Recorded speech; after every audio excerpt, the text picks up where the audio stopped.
Thank the gentlelady. Now recognize the gentlelady from New York, Ms. Malliotakis, for 5 minutes. Thank you, Mr. Chairman. First, I want to echo my colleagues' concerns and opinions, which is the truth, which is that Treasury is taking Congress's tax writing authority and giving it to unelected bureaucrats in Paris. They're giving it to foreign governments. It really doesn't make any sense, and it's not something I think that this committee will be tolerating. Congress is giving our opinion, and you know, in response to Chairman Smith, you said that you take our input. Well, I hope you actually listen to it, and I hope you're listening to the input of American businesses all across the country that are concerned about what this means in terms of compliance, how they're going to be able, it's very complicated. It sounds like it's going to be a complete accounting nightmare that will require them to divulge proprietary information, massive number of data points to comply, and there's been no regulations put out so for you know, there's some guidance that came out earlier this week, but I think there's a lot of people all across the country that are concerned that this will certainly put American businesses at a disadvantage. And look, the deal is just a bad deal for the United States, no matter how you look at it, as my colleague just laid out a couple of points. It eliminates our competitive advantage, and our government can lose $120 billion in tax revenue to foreign governments. And that's not according to Republicans on this committee. That's according to the Joint Committee on Taxation. And Treasury does not protect our status as the first country to enact a global minimum tax. And the U.S. will be targeted with 40% of the tax burden under Pillar 2 and 60% of the tax pillar under Pillar 1. I don't know how you can agree to that. China's state subsidies are more protected than ordinary tax incentives like R&D tax credits here in the United States. And I think that we've all alluded to this, and we believe it, that China will avoid these higher taxes that are under Pillar 2 because the CCP will use direct state subsidies to hide the true tax rate paid by Chinese-controlled entities.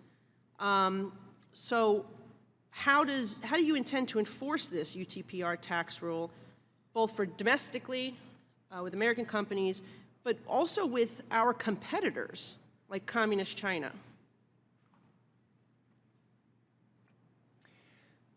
Well, I'd like to say that we do take congressional input very seriously. We do meet with U.S. businesses and other stakeholders regularly in the Office of Tax Policy, and we take that input into the negotiations.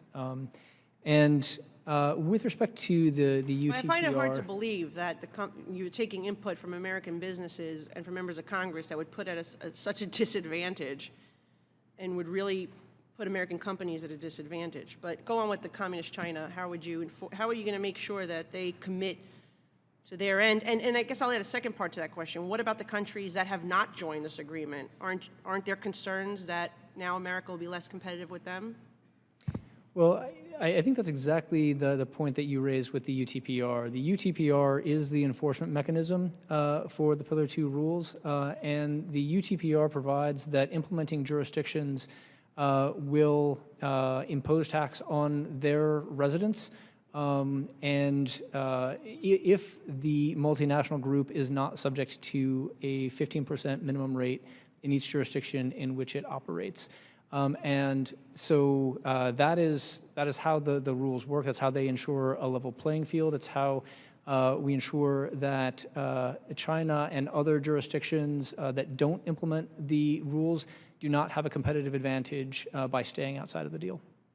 Okay, that doesn't really, I don't think, make sense to most people. But Secretary Yellen has yet to share Treasury's economic analysis of Pillar 1 with Congress. Why? Why does she refuse to share this information with Congress when she knows that all tax treaties must be ratified by 2/3 of the Senate? I mean, how do you expect a deal to be ratified if she won't even share this critical information to be able to evaluate it on its merits? All we've seen so far is generic guidance adopted in France. Yeah, so the Pillar 1 negotiations, as I mentioned, continue to have important economic terms that remain open. And those include how the Pillar 1 taxing right is coordinated with the existing international tax system. And when we are able to resolve those issues, we plan to share estimates with Congress. When do you anticipate that? I don't know exactly when that will be. I need to, obviously, those issues need to be resolved with negotiating partners. Okay, well, my time's expired. Thank you.